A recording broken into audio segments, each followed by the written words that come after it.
This is the Steel City Cutlery Fang. That's the maker's mark right there, Steel City.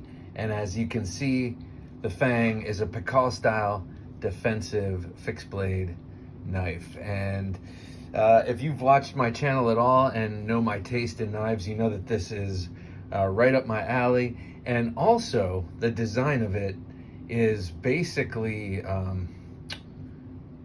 what I talk about in terms of having a small fixed blade that's very effective, especially with this sort of gross motor motion, Pikal style defensive use, but also with a handle that is difficult to disarm. If you get in a situation where someone has your wrist, or they have no pommel to disarm you with, because this handle, this beautifully sculpted G10 handle, nestles in the palm, and so much so that even if you slam down, now granted this is not mine, this is on loan from the maker, Steel City Cutlery themselves, but if I were to take this and slam it down, this being double quenched, triple tempered AEBL steel, I have no doubt that it would go through pretty much most of what you're trying to puncture, but also the fact that you can cap the thumb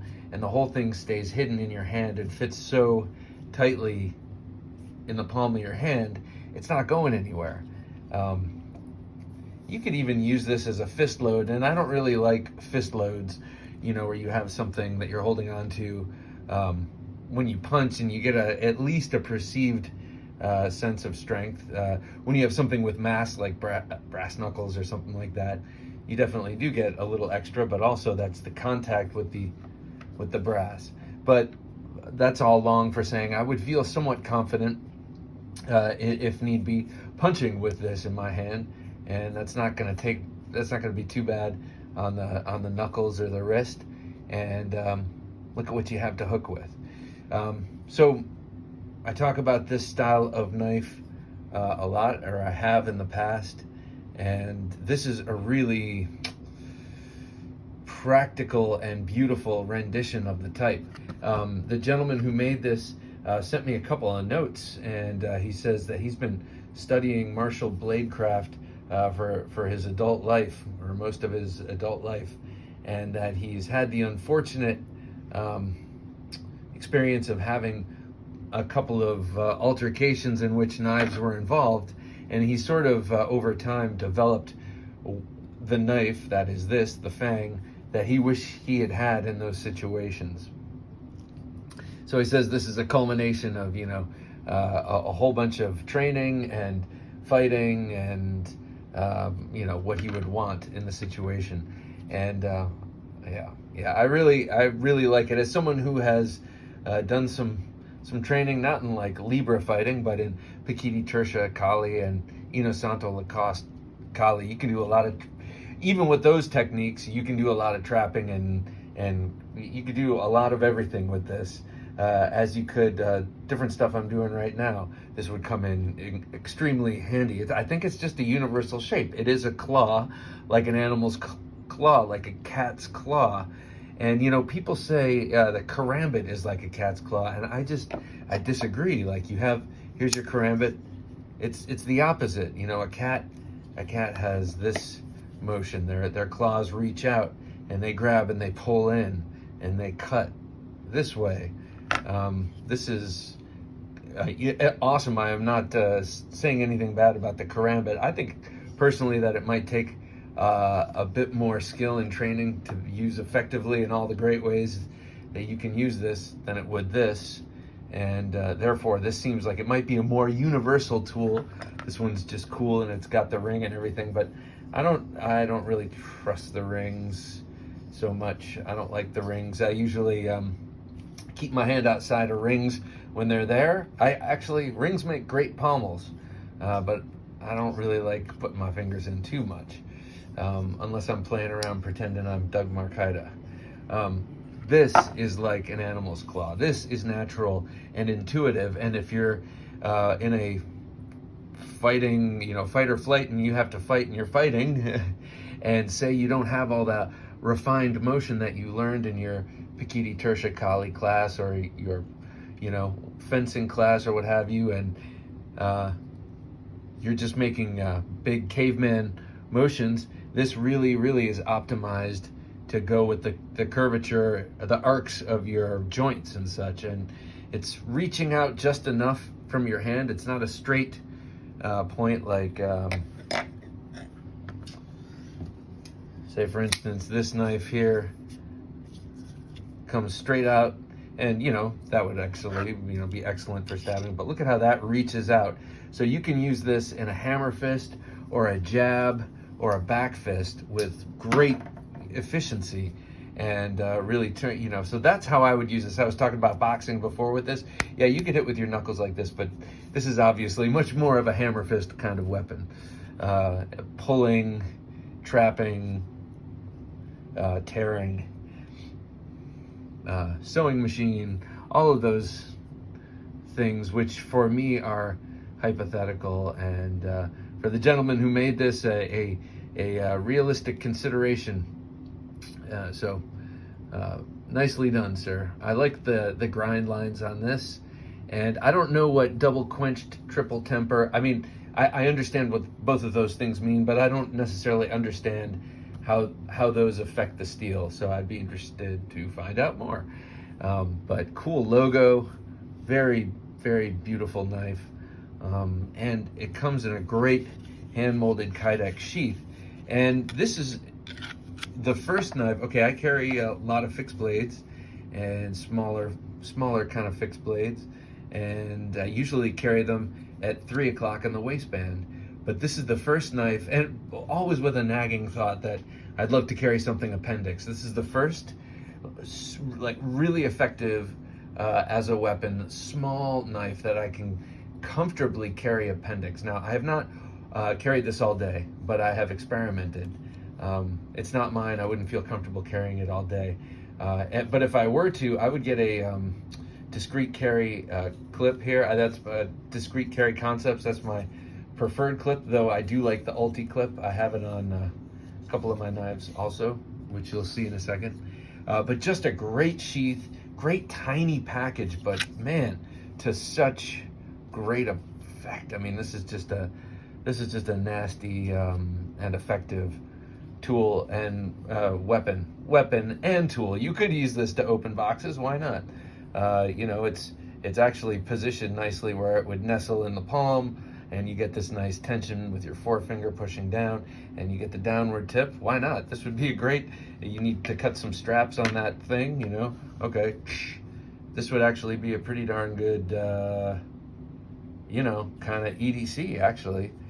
I use it for work, officer, and actually you do, because you're cutting straps, you're opening boxes, you know, you're defending the warehouse. Very cool knife. Really like this Fang. Let me show it off with a couple of, well, I'll show it with my Pikal style collection. First, the weird ones, the folders. Here it is with the Inversion by Kaiser and Pinkerton, Dirk Pinkerton. And here is the Emerson Elvia, a collaboration with Ed Calderon, and I'm forgetting who made this. I'll try and remember and annotate it. But it helps you wave it out. And I also had scales done by Vantage Point. He makes awesome, Tom Engelson makes awesome scales for Emerson's. Two really cool folding Pikal style knives. I would like to get the Spyderco Pikal, that'd be cool. So my first foray into Pikal style knives was this, right after I had Ed Calderon on the Knife Junkie podcast. I ran out and got some Victorinox fruit knives and bent the handle a little bit. The better one is in my car. It's a little bit smaller. They make a couple of models and sizes of this Victorinox fruit knife. And so the smaller one that I have in my car has a more bent handle, and it presents the blade at an angle more like the Fang. So I really appreciate the shape of this and that curve. Yeah, so there's the fruit knife. That's the more standard version, I think. And then this is the Copus Designs. You can see the Ulti clip. Copus Designs. Elvia, also a collaboration with Ed Calderon. And then I had this wrapped by Josh Mason of Bright for War Knives. Again, you get that cool angle on the blade. I like the purple on that. And then I got, these are kind of in order that as I became obsessed with the style. And then I got this custom Bastinelli with the ring. What is this called? This is the Anomaly, a 4-knife collaboration with Doug Marcaida. And this is 4 different blades on this platform. Actually, for a ring, that's a pretty good positioning because it's out in front. It doesn't do anything weird to your finger. And man, what a wicked blade that is. Cool knife. Also, like the wrap. Saw this from across a crowded room. Also a Dirk Pinkerton. Got this at Blade Show 2021. This is his Cave Bear model. This is the most extreme of my Pakal style knives. What is this? Like about 4 inches? 1, 2, 3.5 inches of edge, and then I guess 4 inches all day long on that blade. Dirk Pinkerton can really grind a blade. That is beautiful. It's curved and double-edged, symmetrical bevel. Symmetrical bevel. And man, he can really, he's very well respected amongst the knife makers. Anyway, there we go. Happy handle, like Ronald McDonald. 2 more Pakal style knives to show. This one is the JB Knives. These all have excellent sheaths, by the way. So the JB Knives Ditch Pick, very cool, double-edged, 1/16 of an inch. It's really thin, but also they test the hell out of these and pound them into wood and everything. Like, this will go the distance, and it's very sharp and will slip between a lot of different, it'll just get in there. And first they started off as Pakal, edge in only, and then during this drop he was offering full double edge or bayonet edge, and I almost went for bayonet edge because it looks cooler, but I decided that I would always regret not getting the second half sharpened, so I got it sharpened. Very nice handle, very ergonomic, great knife. These all go very well in that 3 o'clock position, but I think the optimum place to have it is in the appendix, where this can go. None of these can fit there comfortably. And then lastly, this is the Draug, I think it is. It's like a Nordic zombie from Rib Splitter Knife Works. Very nice knife. I was lucky to get this on the secondary market. Blade Forums, I believe. Very nice knife, and just a dramatic, cool, beautiful Pakal style design. So these are all great knives, and really excellent for that tip down, edge in style of self-defense and fighting. But something about this Fang, I think, really encapsulates the spirit of that, because it is truly a self-defense knife that most people could keep on themselves. I mean, you could drop this in your pocket and forget about it until you need it, heaven forbid. So, give them a follow. Go check them out on Instagram, Steel City Cutlery. I believe it's Steel_City_. But you put it in the search, you'll find it. And this is the Fang. Again, AEBL, super sharp, by the way. I know I didn't really talk about this edge, but this edge is screaming sharp. And that tip, that point is acute but robust. I would not feel too bad about jamming that into things you would feel good jamming a knife into. And there's the logo, again, the maker's mark. So check them out. All right, well, thanks for watching. Take care.